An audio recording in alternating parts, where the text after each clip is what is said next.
Root এ। Root এ মানে root কথাটার মানে হচ্ছে এর পাওয়ার হচ্ছে কত, হাফ। এর পাওয়ার হবে কত, হাফ। এ ইনভার্স এন সমান সমান 1/a⁴n। এ ইনভার্স এন সমান সমান কত, 1/a⁴n। দেন সূত্র হলো আমাদের n রুট এ সমান সমান a⁴1/n। a⁴ কি, 1/n। আর একটা সূত্র আমি সাথে অ্যাড করব, একই সংখ্যা বা ধ্রুবক বা চলক।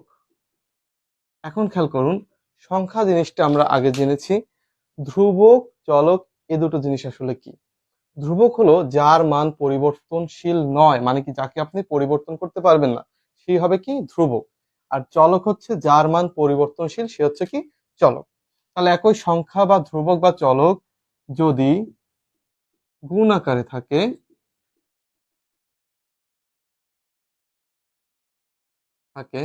তবে তা একটি হয়ে তাদের ঘাত, দেখুন ঘাত হচ্ছে বাংলা, আমরা যদি ইংলিশ বলি সেটাকে বলি পাওয়ার, হয় তাদের ঘাত যোগ হবে এবং ভাগ আকারে থাকলে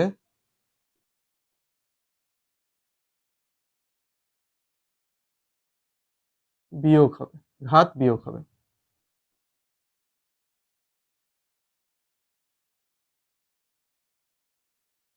এই কয়টা সূত্র যদি আমরা মোটামুটি মাথায় রাখতে পারি, তাহলে আমরা এই সূচকের অঙ্কগুলো নিজেরাই মোটামুটি করতে পারবো।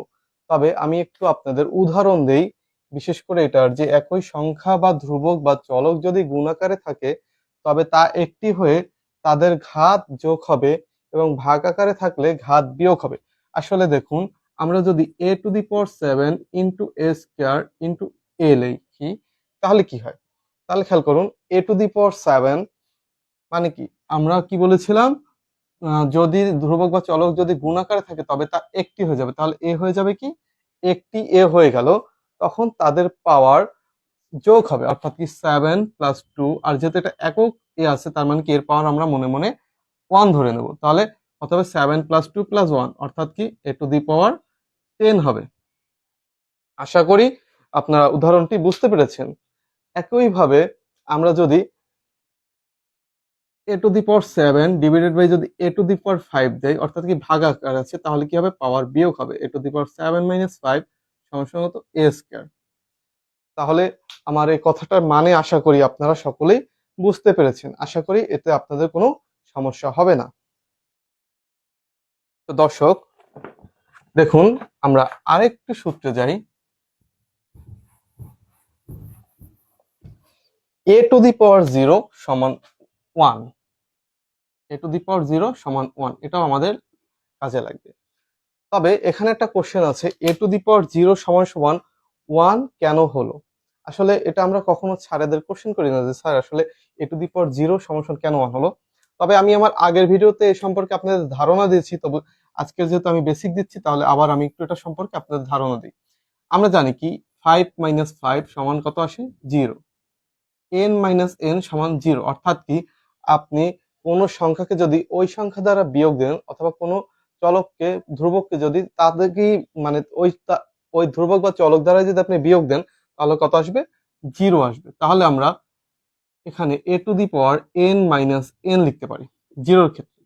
a⁴0 জায়গায় আমরা a⁴n - n লিখতে পারি। এখন যদি এদের আমরা আলাদা করে নেই, a⁴n into a inverse n, তাহলে a⁴n a ইনভার্স n এর সূত্র আমি একটু আগে আপনাদের দিয়েছিলাম, কি হবে 1/a⁴n, 1/a⁴n। তাহলে এই a⁴n কাটাকাটি গেলে কত থাকে, 1 থাকে।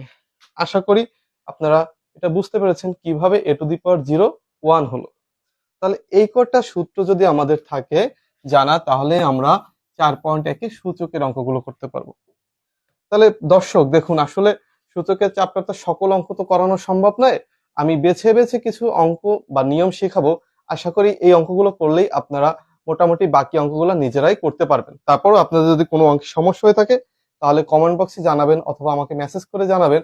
আমি চেষ্টা করব আপনাদের একটা ভালো উত্তর দেওয়ার। তো আমি শুরু করছি একদম শুরু থেকে।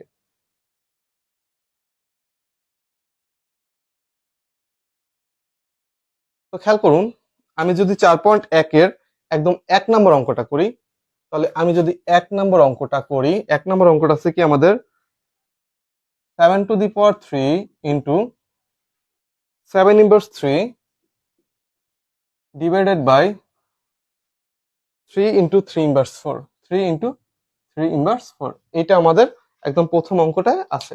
তাহলে এটা যদি আমরা করি, কিভাবে করব খেয়াল করুন। আমরা একটু আগে জেনে এসেছি কি একই সংখ্যা গুণাকারে থাকলে তাদের পাওয়ার কি হবে, যোগ হবে। তাহলে 7 এবং 7 এটার সাথে এটা কি আছে, গুণাকার আছে।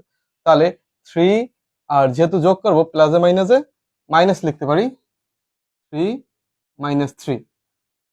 আবার একইভাবে 3 এটার সাথে একটা গুণাকার আছে, এই 3-এর পাওয়ার আমরা মনে মনে 1 ধরে নেই। তাহলে 1 বিয়োগ আসবে কত, 4। এখন দেখুন 7 to the power 3 minus 3 জায়গায় আমরা কি লিখতে পারি 7 to the power 0, আর এখানে আমরা কি লিখতে পারি 3 ইনভার্স 3। 1 থেকে 4 বিয়োগ গেলে কত থাকে, ইনভার্স 3। তাহলে 7 to the power 0 জায়গায় আমরা 1 লিখতে পারি, 3 ইনভার্স 3 জায়গায় আমরা 1/3 কিউব লিখতে পারি। আশা করি এটুকু বুঝতে পেরেছেন। তাহলে খেয়াল করুন, এখান থেকে আমরা এখন কি করতে পারি, এই 1 এর সাথে এটা কি আছে, আমাদের ভাগ আকারে। যদি গুণ আকারে নেই তাহলে 1 ইন্টু 3 কিউব ডিভাইডেড বাই 1, অর্থাৎ কি 27। 3 কিউব মানে কত, 27 লিখতে পারি। দেখুন কত সহজেই আমাদের অ্যান্সারটা হয়ে গেল। তাহলে এই টাইপের থাকলে আশা করি আমাদের আর কোনো সমস্যা হবে না। আমরা পরবর্তীতে আর একটা অঙ্কে যাই।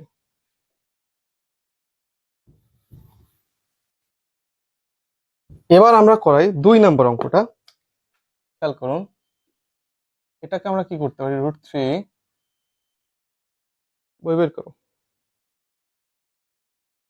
7 স্কয়ার ইন্টু 3 7 √7। তাহলে এই অঙ্কটা যদি আমরা করি, খেয়াল করুন, আমরা কি জানি, এই যে সূত্র n √n সমান a⁴1/n লিখতে পারি। সেই অনুসারে আমরা 7 to the power 2/3 into 7 to the power 1/3, আর √7 মানে কি আমরা জানি power half. 7 to the power কত লিখতে পারি, হাফ। তাহলে একই সংখ্যা গুণাকার থাকলে তাদের পাওয়ার যোগ, ভাগাকার থাকলে তাদের পাওয়ার বিয়োগ। তাহলে আমরা সেখান থেকে যদি লিখি 2/3 প্লাস 1/3 মাইনাস হাফ। আশা করি আপনাদের বুঝতে কোনো সমস্যা নেই, কারণ এটা এটা গুণাকার আছে, যোগ দিয়ে দিচ্ছি, এটা ভাগাকার আছে, আমরা বিয়োগ দিয়ে দিলাম।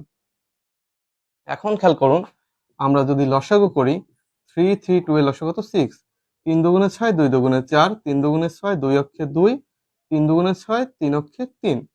তাহলে 7 ডিভাইড বাই 4 অর্ধে 6 বিয়োগ 3 দিলে কত থাকে আমাদের, 3 থেকে 3/6।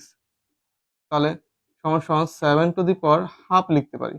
7 to the power হাফ মানে কত, √7। তাহলে আমাদের অ্যান্সারটা হয়ে গেল। আশা করি আমাদের এই ধরনের অঙ্ক করতে সমস্যা হবে না। তাহলে আমরা 2 নম্বর অঙ্কটা পেরে গেলাম। তাহলে এই টাইপের অঙ্কগুলি আমাদের বেশি আছে, তাহলে এগুলো বাসায় বসে আপনারা চর্চা করবেন। তাহলে আমি একটু অন্য নিয়মে এখন চলে যাই। ধরুন আমাদের একটা অঙ্ক আছে 7 নম্বর। 7 নম্বরটা যদি আমরা করি, 7 নম্বরটা আমাদের অঙ্ক আছে 2 to the power n+4 minus 4 into 2 to the power n+1 divided by 2 to the power n+2 ভাগ 2। আচ্ছা, আমরা এখন যদি এগুলোকে সব আলাদা করে নেই, 2 to the power n into 2 to the power 4 minus 4 into 2 to the power n into 2 to the power 1, নিচে 2 to the power n into 2 square ভাগ কত, এই ভাগ 2টার আমরা সরাসরি এখানে ভাগ 2 লিখে দিলাম। আচ্ছা, খেয়াল করুন 2 to the power n যদি আমরা কমন নেই, 2 to the power 4 মানে কত আমাদের, 2 to the power 4 মানে হচ্ছে আমাদের 16, মাইনাস 4 দুগুণে কত আসে 8, আর নিচে 2 to the power n into 4 divide by আমরা 2 লিখতে পারি। তাহলে খেয়াল করুন 2n 16 থেকে 8 বিয়োগ গেলে কত থাকে আমাদের 8, 2n ইন্টু আমরা কত 2 দুগুণে 4 কাটাকাটি কত থাকে 2, এই 2n কাটাকাটি যায় আর 4 দুগুণে কত আসে 8। দেখুন আমাদের অ্যান্সারটা কত সহজেই হয়ে গেল। আশা করি এটা বুঝতে আপনাদের কোনো সমস্যা হয়নি। এটা আপনারা বাসায় বসে প্র্যাকটিস করবেন। তাহলে এই টাইপের অঙ্ক আশা করি আপনাদের আর সমস্যা হবে না। আমি আবার আপনাদের আর একটা নিয়ম শেখাচ্ছি, খেয়াল করুন। আমরা এখন 9 নম্বরে চলে যাচ্ছি। 9 নম্বর অঙ্কটা আমাদের আছে কি, লেফট হ্যান্ড সাইড সমান সমান 4n-1 ডিভাইডেড বাই 2n-1 সমান সমান আমাদের 2n+1 প্রমাণ করতে বলেছে। তাহলে এটা যদি আমরা করি, আমরা জানি, আমরা একটা কথা শিখে রাখি, 2n এর উপরে যদি আমরা হোল স্কয়ার দিই তাহলে আমরা এটাকে 2n ও লিখতে পারি অথবা 2n ও লিখতে পারি। তাহলে 2 স্কয়ার মানে কত 4। তাহলে আমরা এখানে সরাসরি আমরা জানি কি পাওয়ারের সাথে পাওয়ার গুণ হয়, তাহলে এখানে 2n এর উপরে স্কয়ার দিতে পারি। যেহেতু 4 আছে, 2 এর স্কয়ার 4, আমরা সরাসরি 2n এর স্কয়ার দিলাম। -1 এর উপরেও আমরা স্কয়ার দিলাম, কারণ 1 এর উপরে আপনি পাওয়ার যাই দেন না কেন সেটা 1ই থাকবে। নিচে আমরা লিখলাম 2n-1। এখন খেয়াল করুন a square minus b square সূত্রটা আমরা প্রয়োগ করব। a square minus b square সূত্র আমরা কি জানি, a plus b into a minus b, অর্থাৎ কি 2n+1 ডিভাইড বাই 2n-1। আমরা নিচেও লিখে দিতে পারি 2n-1। এখন খেয়াল করুন এই 2n-1 2n-1 কাটাকাটি যায়, কাটাকাটি গেলে আমরা লিখতে পারি কি 2n+1। এটাই আমাদের রাইট হ্যান্ড সাইডে প্রমাণ করতে বলছে। দেখুন কত সহজেই আমরা প্রমাণটা করে দিলাম। আশা করি এটা প্রমাণে আপনাদের কোনো ধরনের সমস্যা হবে না। তো এই নিয়মে যদি কোনো অঙ্ক আসে আমরা এখন ইজিলি পারবো। এখন আমরা আর একটা নিয়ম শিখব, সেটা হলো 10 নাম্বার। খেয়াল করুন 10 নম্বর অঙ্কটা আমরা শুরু করি। লেফট হ্যান্ড সাইডে আমাদের আছে কি 2p+1 into 3p+q into 5p+q into 6p divided by 3p-2 into 6p+2 into 10p into 15q। এটা আমাদের লেফট হ্যান্ড সাইডে আছে, এটা থেকে আমাদের রাইট হ্যান্ড সাইডে হাফ প্রমাণ করতে বলেছে। তাহলে এই টাইপের অঙ্ক আসলে আমরা কিভাবে কি করব? তো দর্শক দেখুন, আমাদের এই টাইপের অঙ্ক আসলে আমরা যত আমাদের বড় সংখ্যাগুলো আছে ওগুলোকে আমরা ছোট করার চেষ্টা করব। আর দেখুন 2, 3, 5 এগুলো তো মৌলিক সংখ্যা, এগুলো তো আর ছোট করার কিছু নাই। তাহলে আমরা ওগুলো রেখে দেই 2p+1 into 3p+2p+q into 5p+q। এখন খেয়াল করুন আমরা 6কে 3 দুগুণে 6 অর্থাৎ 3p ইন্টু 2p লিখতে পারি, 3 দুগুণে 6 আলাদা করে নিলাম একসাথে। সেম ভাবে আমরা 3p-2 ইন্টু 6 আমরা 3 দুগুণে 6 অর্থাৎ কি 3p+2 ইন্টু 2p+2 10 আমরা 5 দুগুণে 10 অর্থাৎ 5p ইন্টু 2p আর 15কে 3×15 অর্থাৎ 3q ইন্টু 5q লিখতে পারি। আশা করি আপনারা একটু বুঝতে পেরেছেন। তো এখন আমরা কি করব, আমরা ওই আগের সেই সেম সূত্রে চলে যাব। খেয়াল করুন 2p+1 আর কতগুলো 2 আছে, গুণ আকারে একটা 2 আছে, সেটা কি p, তাহলে প্লাস p লিখে দিলাম। ভাগাকারে কত আছে, এটা 2 আছে, তার মানে কি -2p প্লাস -2 আরো একটা আছে এই যে -p। 2 এর কাজ আমাদের শেষ। 2 এর পর আমরা 3 তে যাব, 3 to the power 2p plus q. এখন দেখুন 3 কি আর আছে? হ্যাঁ, এই একটা গুণাকার আছে, তাহলে সেটা হবে যোগ। এই আছে ভাগাকারে মাইনাস 2p মাইনাস 2, আর একটা আছে মাইনাস কিউ। আর কি 3 আমাদের আছে? সরি, আমাদের এই p মাইনাস 2 আছে, তাহলে ওটা মাইনাস p মাইনাসে প্লাস 2 হবে। গেল আমাদের 3। এবার আমরা 5 to the power p plus Q, আর কোনো 5 আছে, এই একটা আছে প্লাস মাইনাস পি, 8 আছে মাইনাস পি। এখন খেয়াল করুন, এই টু পি কাটাকাটি, এই পি কাটাকাটি, 1 থেকে 2 বিয়োগ গেলে কত থাকে? মাইনাস 1 ইন্টু টু পি কাটাকাটি, এই কিউ কাটাকাটি, এই প্লাস পি মাইনাস পি কাটাকাটি, এই 2 প্লাস 2 মাইনাস 2 কাটাকাটি, অর্থাৎ কি 3 টু দি পাওয়ার 0। তো সেম ভাবে কিউ কাটাকাটি 5 টু দি পাওয়ার 0।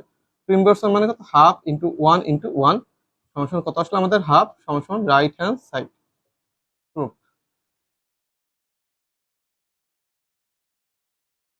আশা করি এই অঙ্কটা আপনারা বুঝতে পেরেছেন, কোনো ধরনের সমস্যা হয়নি।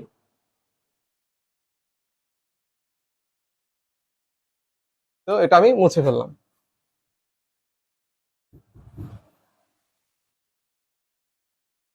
তো দর্শক, আমি মোটামুটি আজকের ক্লাসটা এখানেই রাখতে চাচ্ছি। পরবর্তী ক্লাসে আমি এর চ্যাপ্টারের বাকি যে অঙ্কগুলো আছে সেগুলো আপনাদের আমি ধাপে ধাপে করিয়ে ফেলবো। তো সবাই ভালো থাকবেন, সুস্থ থাকবেন, পেজটি ফলো দিয়ে রাখবেন। আর সবাই ভিডিওটি ভালো লাগলে ভিডিওটি শেয়ার করবেন, লাইক